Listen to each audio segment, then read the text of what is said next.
আসসালামু আলাইকুম প্রিয় শিক্ষার্থীবৃন্দ, বাংলাদেশে এই সর্বপ্রথম পূর্ণাঙ্গ ডিজিটাল বই ইজি কেমিস্ট্রির পক্ষ থেকে তোমাদের সবাইকে জানাচ্ছি সুস্বাগতম। আমাদের বইটি কেন পূর্ণাঙ্গ ডিজিটাল বই সেটা আশা করি তোমরা বুঝতে পেরেছ। আর হ্যাঁ, আরেকটি কথা ভুলে যাবে না, অবশ্যই মাথায় রাখবে বাংলাদেশে এই সর্বপ্রথম বইয়ের সাথে শিক্ষক একদম ফ্রি। আমাদের অনেক সময় মনে হয়, ধরুন আমি যখন একটা প্রশ্ন সলভ করতে বসছি, মনে হয় ইস যদি টিচারটা আমাদের সঙ্গে থাকতো তাহলে আমরা কিন্তু খুব সহজেই এই জিনিসটা বুঝে নিতে পারলাম। তারা দেখো এটা কিন্তু এখন বাস্তবে সম্ভব হচ্ছে। কার জন্য? আমাদের ইজি সিরিয়ালের সকল বইয়ের জন্য। কারণ তোমার বইয়ের প্রত্যেকটি পেজে তুমি দেখতে পারবে আমাদের কি দেওয়া আছে, কিউআর কোড। যে কিউআর কোড স্ক্যানের মাধ্যমে তুমি সরাসরি আমাদের ভিডিওতে যুক্ত হতে পারবে এবং সেই ভিডিও দেখে 10-15 মিনিটের মধ্যে তুমি একটি সৃজনশীল বা এমসিকিউ বা যে কোনো কিছু তুমি ইজিলি বুঝে নিতে পারতেছো। তার মানে বুঝতেই পারতেছো আমাদের বইটি কেন পূর্ণাঙ্গ ডিজিটাল বই।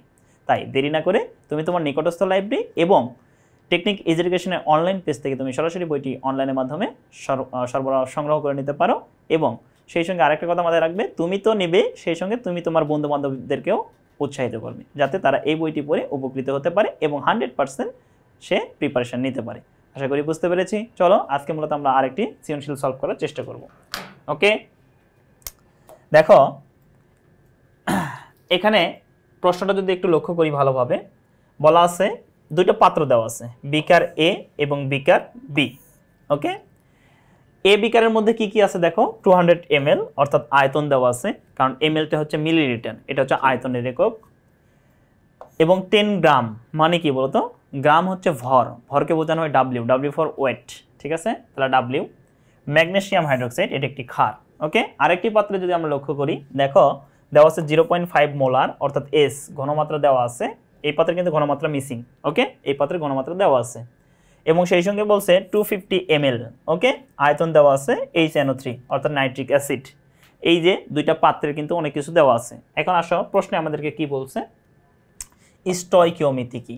আসলে স্টয়কিওমিতি যদি আমরা একটু পড়তে চাই, মূলত দেখো আমরা কি করি, আমরা মূলত এই যে বিভিন্ন রাসায়নিক সমীকরণ থেকে আমরা কি করি বলতো, মোলের যে হিসাব করি না, মানে যে সূত্রগুলোর সাহায্যে মোলের হিসাব করি, সেটাই হচ্ছে স্টয়কিওমিতি। তাহলে আমরা একটু যদি দেখার চেষ্টা করি, দেখো রাসায়নিক সমীকরণ থেকে মোলের হিসাব সংক্রান্ত যে তথ্যসমূহ লেখা হয় তা ওই বিক্রিয়ার স্টয়কিওমেট্রি। আশা করি জিনিসটা আমরা বুঝতে পেরেছি। তা আমরা দেখো যেমন আমরা বিক্রিয়া করি N = W/M, N = N/Na, এই যে সূত্রগুলো ব্যবহার করে যে আমরা উৎপাদের পরিমাণ বা আয়তন, ভর এগুলো নির্ণয় করতেছি, এটা যেটার মাধ্যমে করতেছি বা যে তথ্যসমূহ ব্যবহার করে করতেছি সেটাকে আমরা বলতেছি হচ্ছে স্টয়কিওমিতি। আশা করি জিনিসটা আমরা বুঝতে পেরেছি। খ নম্বর প্রশ্ন বলা ছিল যে কোনো যৌগের আণবিক সংকেত এবং স্থূল সংকেত একই হতে পারে কি, ব্যাখ্যা করো। হ্যাঁ, স্থূল সংকেত এবং আণবিক সংকেত একই হতে পারে। এর কারণটা কি বলতো, আণবিক সংকেত মানে কি, দেখো যে সংকেত দ্বারা মূলত কোনো যৌগের অনুষ্ঠিত প্রতিটি মৌলের প্রকৃত সংখ্যাকে বোঝানো হয়। যেমন H2SO4, এখানে হাইড্রোজেন আছে 2টা, সালফার আছে একটা এবং অক্সিজেন আছে কয়টা, 4টা। আমার প্রকৃত সংখ্যা কত দাঁড়াইলো বলতো, 7টি। তার মানে এই যে প্রকৃত সংখ্যাটা, এটাকে আমরা বলতেছি হচ্ছে আণবিক সংকেত। আর স্থূল সংকেতটা কি দেখাতো, স্থূল সংকেত জিনিসটা হচ্ছে একটি যৌগের মধ্যে কোন পরমাণুটা কি অনুপাতে বিদ্যমান, সেটা হচ্ছে আমাদের স্থূল সংকেত। যার কারণে ভিন্ন ভিন্ন আণবিক ভর বিশিষ্ট যৌগের ক্ষেত্রে কিন্তু স্থূল সংকেত একই হইতে পারে। যেমন তুমি দেখো বেনজিনের স্থূল সংকেত হচ্ছে C6H6, আর অন্যদিকে তুমি যদি দেখো অ্যাসিটিলিন বা হচ্ছে ইথাইন C2H2, এটা হচ্ছে আণবিক সংকেত। কিন্তু এদের দুইজনের কিন্তু আবার কি বলতো, স্থূল সংকেত সেম। যেমন কার্বন এবং হাইড্রোজেন অর্থাৎ CH, কার্বন আছে একটা, হাইড্রোজেন একটা। তাহলে দেখো এটা হচ্ছে তাদের স্থূল সংকেত। তার মানে যে কোনো যৌগের স্থূল সংকেত কিন্তু একই হতে পারে। আশা করি জিনিসটা আমরা বুঝতে পেরেছি। চলো এখন আমরা মূলত গ এবং ঘ নম্বর প্রশ্নটা সলভ করার চেষ্টা করি। তাহলে দেখো গ এবং ঘ নম্বর প্রশ্ন আমাদেরকে কি বলছে সেটা একটু লক্ষ্য করি। গ নম্বর প্রশ্নে বলা আছে বিকার দুটি দ্রবণকে যদি আমরা একত্রিত করি, তাহলে সেক্ষেত্রে যে লবণ তৈরি হবে তার মৌলগুলো শতকরা সংযুক্তি নির্ণয় করি। তাহলে দেখো প্রথম আমাকে যে কাজটা করতে হবে, এ বিকারে ছিল কি ম্যাগনেসিয়াম হাইড্রোক্সাইড এবং বি বিকারে ছিল কি বলতো নাইট্রিক অ্যাসিড। এই দুটাকে আমার বিক্রিয়া করতে হবে। বিক্রিয়া করার পরে যে লবণটা আমরা পাবো সেই লবণের ক্ষেত্রে আমরা কি বের করবো বলতো, শতকরা সংযুক্তিটা নির্ণয় করব। চলো তাহলে আমরা এখন সলভ করে ফেলি। তাহলে দেখো গ নম্বর প্রশ্ন যদি একটু লক্ষ্য করি, তাহলে আমাদের কি দেওয়া আছে, এ বিকারে দেওয়া ছিল কে বলতো, এ বিকারে দেওয়া ছিল হচ্ছে ম্যাগনেসিয়াম হাইড্রোক্সাইড। ওকে, ম্যাগনেসিয়াম হাইড্রোক্সাইড এবং বি বিকারে দেওয়া ছিল নাইট্রিক অ্যাসিড অর্থাৎ HNO3। তাহলে এই ক্ষেত্রে যদি আমরা বিক্রিয়া করি, বিক্রিয়াটা একেবারেই সহজ। বিক্রিয়াটা বোঝার জন্য তোমাদেরকে আরও একটা কাজ করে দিচ্ছি। ম্যাগনেসিয়াম যেহেতু দুইটা ওয়েসকে ধরছে, তাই ম্যাগনেসিয়াম এখানে +2 আর ওয়েসটা এখানে হচ্ছে -1। দেখো নাইট্রিক, এখানে হাইড্রোজেন প্লাস, নাইট্রেট কিন্তু -1। তাহলে দেখো ম্যাগনেসিয়াম তাহলে প্লাস মাইনাসকে আকর্ষণ করবে, তার মানে ম্যাগনেসিয়াম নাইট্রেটকে ধরবে। আর ম্যাগনেসিয়ামের যোজনী যেহেতু 2, তার মানে নাইট্রেট কয়টা ধরবে বলো তো? 2টা। তার মানে এখান থেকে আমরা আসলে যে জিনিসটা পাবো সেটা হচ্ছে MgNO3, তার সঙ্গে আমরা কি নিব এখানে বলো তো? 2 নিব। কিন্তু আমাদের নাইট্রেট আয়ন আসলে এখানে কয়টা ছিল? একটা। তাহলে সেটাকে 2 বানানোর জন্য আমরা কি করতে পারি? এখানে 2 দিতে পারি। আশা করি বুঝতে পেরেছি। এখন দেখো এখানে আমাদের কি আছে? 2টা ওয়েজ মূলক আছে, এখানে 2টা হাইড্রোজেন আছে, তার মানে আমাদের এখান থেকে 2 মোল পানি উৎপন্ন হবে। কি উৎপন্ন হবে বলো তো? 2 মোল পানি উৎপন্ন হবে। আশা করি বিক্রিয়াটা আমরা বুঝতে পেরেছি। ওকে, তাহলে বিক্রিয়া কিন্তু আমাদের কমপ্লিট। এখন কথা হচ্ছে এইটা তো পানি, এটা হচ্ছে পানি, তার মানে এইটা আসলে আমাদের কি বলতো? লবণ। আর এই যে লবণের ক্ষেত্রেই মূলত আমাদেরকে কি বের করতে বলছে? শতকরা সংযুক্তি বের করতে বলছে। তাহলে শতকরা সংযুক্তি আমরা কিভাবে বের করব বলতো? প্রথমে আমাকে যৌগের আণবিক ভর বের করতে হবে। যৌগের আণবিক ভর বের করার পরে আমরা মূলত শতকরা সংযুক্তি নির্ণয় করতে পারি। তাহলে শতকরা সংযুক্তির সূত্রটা কি ছিল? যে পরমাণুর ভর, আণবিক ভর ইন্টু পরমাণুর সংখ্যা ইন্টু 100 ডিভাইডেড হচ্ছে যৌগের আণবিক ভর। তাহলে এখন আসো আমরা লিখব MgNO3 2 যৌগের আণবিক ভর, যৌগের আণবিক ভর, আণবিক ভর বলতো আণবিক ভরটা কত আসে? আমরা যদি M বের করি, ম্যাগনেসিয়াম হচ্ছে 24, যদিও এটা তুমি ইন্টারমিডিয়েটে গেলে 24.44 পাবা, তারপরেও আমাদের বই দেওয়া আছে 24, সো আমরা 24 ব্যবহার করব, প্লাস 2 ইন্টু নাইট্রোজেন কত বলতো? 14, প্লাস হচ্ছে অক্সিজেন 16 ইন্টু হচ্ছে 3। তাহলে এইটাকে আমাদের কি করতে হবে? গুণ করতে হবে। তাহলে 24 প্লাস, তাহলে দেখো 3 × 48, 48 প্লাস হচ্ছে কত? 14, ওকে, ইন্টু হচ্ছে 2, তাহলে যোগ করলে কত আসে? 124, এইটা।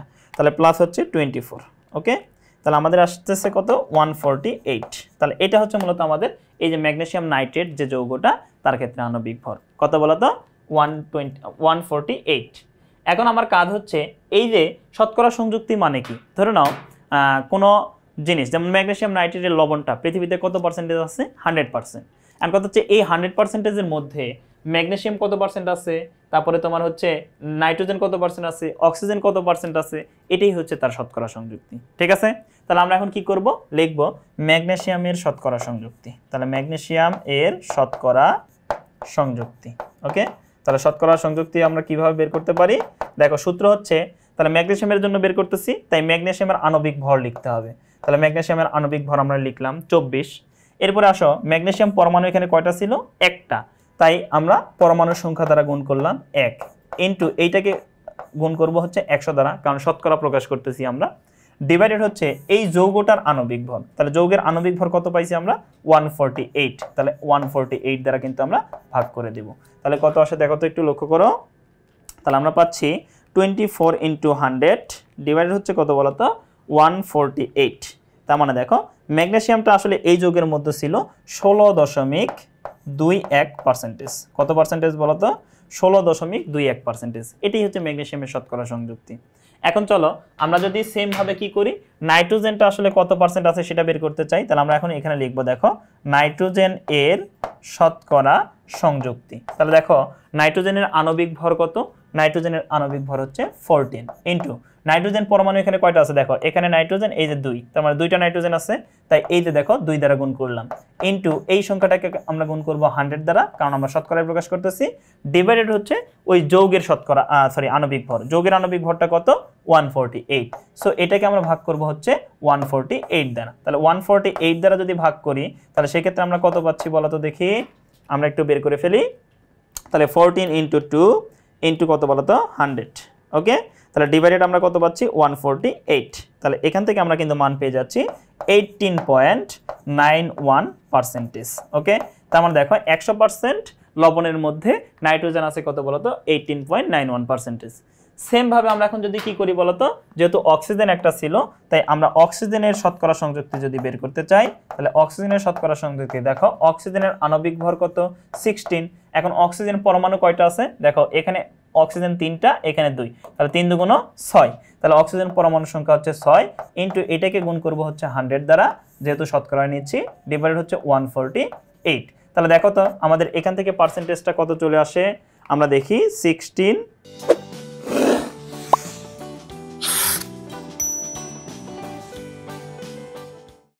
ইন্টু 6 ইন্টু কত বলো তো 100 ডিভাইডেড হচ্ছে কত বলো তো 148। তাহলে দেখো এটা চলে আসলো আমাদের কত 64.86। তাহলে দেখো 64.86%।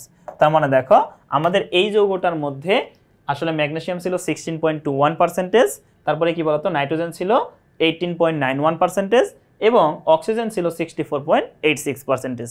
আশা করি তোমরা তোমাদের শতকরা সংযুক্তি বা গ নাম্বার প্রশ্নের উত্তরটা বুঝতে পেরেছো। তাহলে দেখো এইভাবেই কিন্তু গ নাম্বার প্রশ্নটা আমাদেরকে সলভ করতে হবে। প্রশ্নটা একটু বড় হলেও দেখো উত্তরটা কিন্তু খুবই ইজি।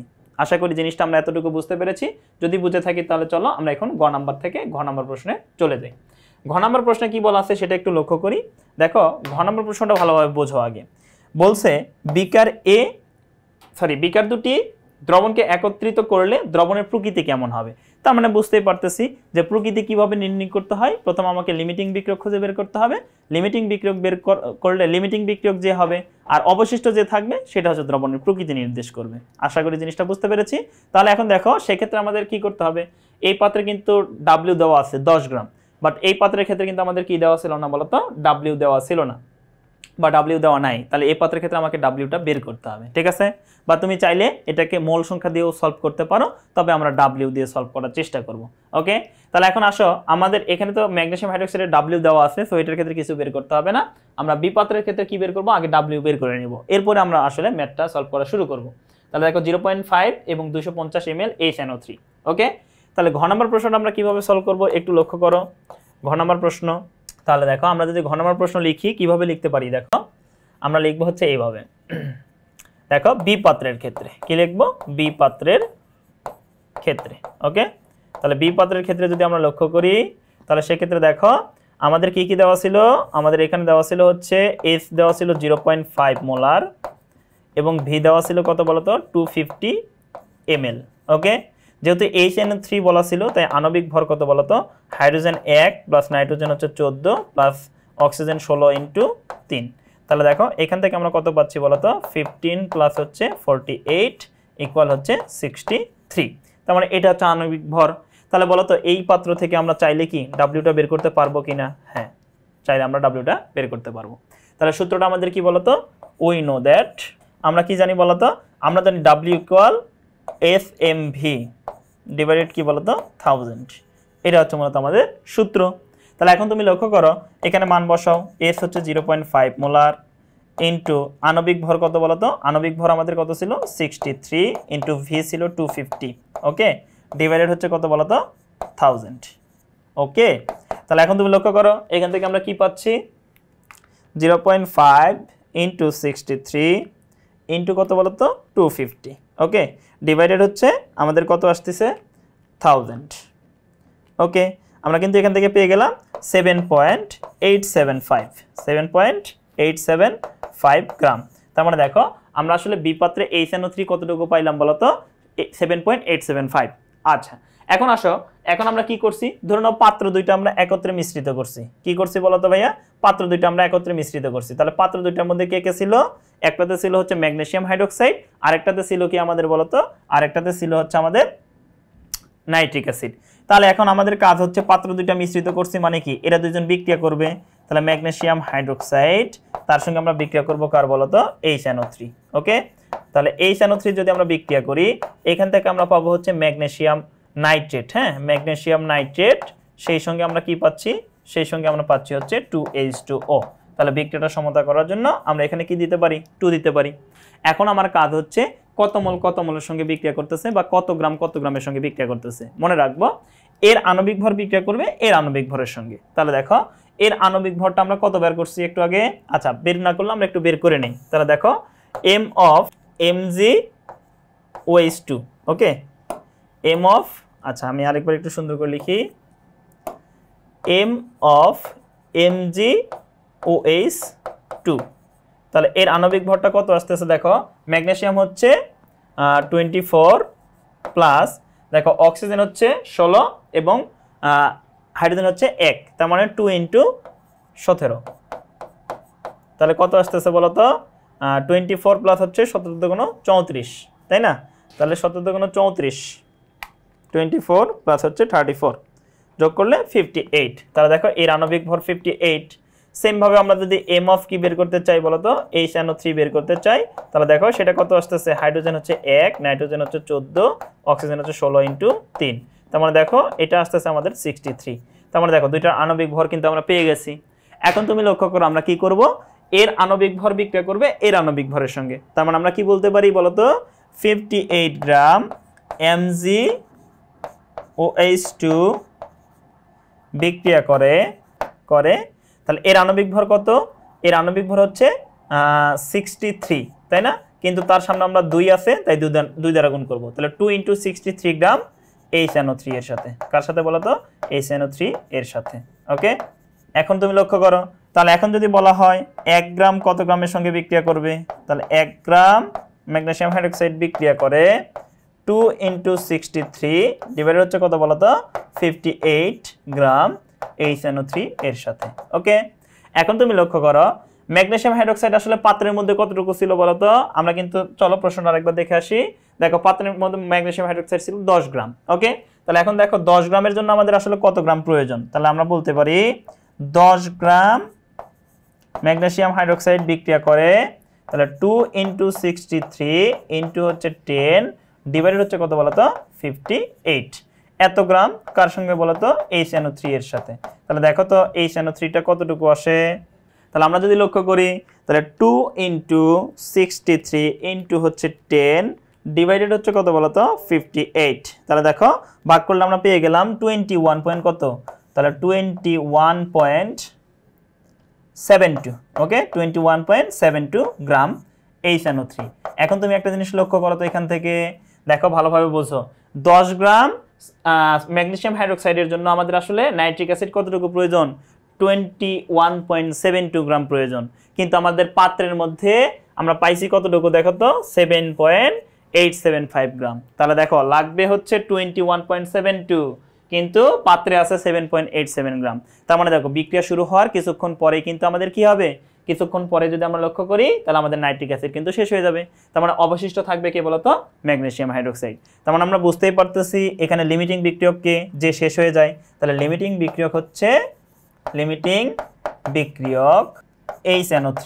তাহলে HNO3 যদি লিমিটিং বিক্রিয়ক হয় তাহলে অবশিষ্ট কি থাকবে, অবশিষ্ট থাকবে কিন্তু আমাদের ম্যাগনেসিয়াম হাইড্রোক্সাইড। এখন কথা হচ্ছে ম্যাগনেসিয়াম হাইড্রোক্সাইড কি অ্যাসিড নাকি ক্ষার, অবশ্যই একটা ক্ষার। যেহেতু ম্যাগনেসিয়াম হাইড্রোক্সাইড একটা ক্ষার, সো আমরা বলতেই পারি দ্রবণের প্রকৃতি হবে ক্ষারীয়। দ্রবণের প্রকৃতি কি হবে বলতো, প্রকৃতি হবে ক্ষারীয়। আশা করি তোমরা তোমাদের আশানুরূপ ফল পেয়ে গেছো, প্রকৃতি ক্ষারীয়। ওকে, তাহলে একটা জিনিস মাথায় রাখবো এখানে, যে যদি লিমিটিং বিক্রিয়ক যে হবে মানে যে আগে শেষ হয়ে যাবে সে হচ্ছে লিমিটিং বিক্রিয়ক, আর যে অবশিষ্ট থাকবে সে হচ্ছে দ্রবণের প্রকৃতি। তার মানে এই ম্যাথটা মূলত আমাদেরকে এইভাবে সলভ করতে হবে। আশা করি জিনিসটা আমরা বুঝতে পেরেছি। তাহলে দেখো তুমি কিন্তু আমাদের ইজি সিরিয়ালের যত বই আছে সবগুলো বইয়ের মধ্যে পেজে কিন্তু তুমি পেয়ে যাচ্ছ কিউআর কোড, যে কিউআর কোড স্ক্যানের মাধ্যমে তুমি খুব সহজেই কিন্তু কি করতে পারতেছো, তুমি তোমার সমস্যার সমাধান করে নিতে পারতেছো। সো 100% প্রিপারেশন যদি নিতে চাও তাহলে অবশ্যই ইজি সিরিয়ালের যত বই আছে সবগুলো বই তোমাকে পড়তে হবে। তাই দেরি না করে তোমার নিকটস্থ লাইব্রেরি অথবা টেকনিক ইজি এডুকেশনের অনলাইন পেজ থেকে তুমি বইটিকে সংগ্রহ করে ফেলো। দেখা হবে নেক্সট পর্বে, ততদিন তোমরা সুস্থ থাকো, ভালো থাকো, সবসময় টেকনিক ইজি এডুকেশনের সঙ্গেই থাকো। আল্লাহ হাফেজ।